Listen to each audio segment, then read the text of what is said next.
Hear, O Israel, the Lord our God, the Lord is one. The Shema Yisrael, recited before bed and also before death. They didn't come for us, the light-haired, light-eyed, good poles with crosses on our necks. Instead, they came for them, with dark hair or dark eyes, with yellow stars sewn across their souls. It started slowly, so sluggishly slow that I didn't know a time where they didn't have those stars.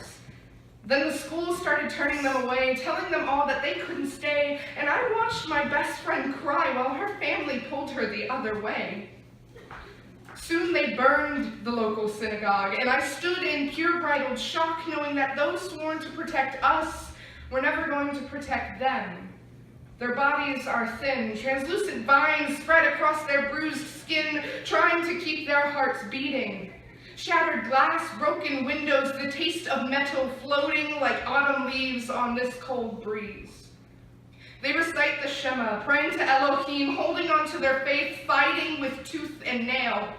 They cry out as batons crack across their backs, and I can't do a damn thing. Don't you dare tell me that Elohim, Yeshua, Yahweh, God are in this country. Soon they took them on trains, bombed our cities with planes, forcing us to flee, never to see the end.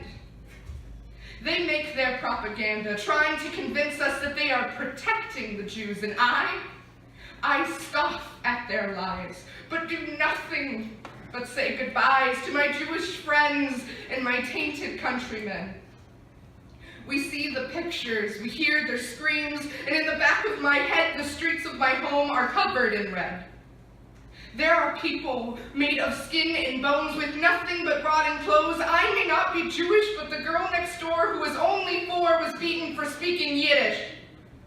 And I cry out every night for God to please just set them free. You said in the Bible that they were your true and chosen people, so why are you standing by as they slowly die? Where are you, God? Teresen, Bergen-Belsen, Dachau, Auschwitz.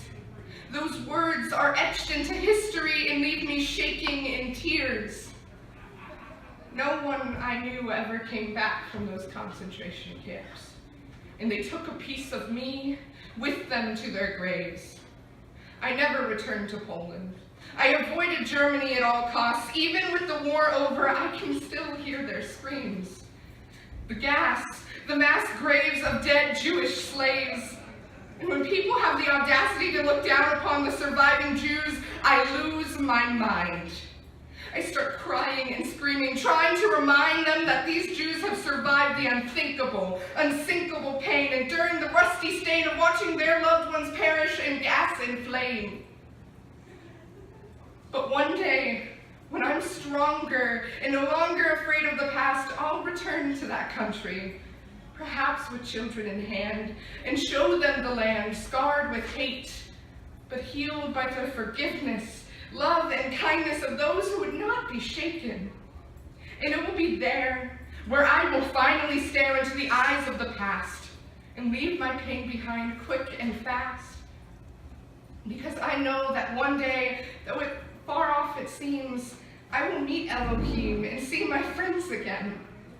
One day, very soon, when I find where Elohim was.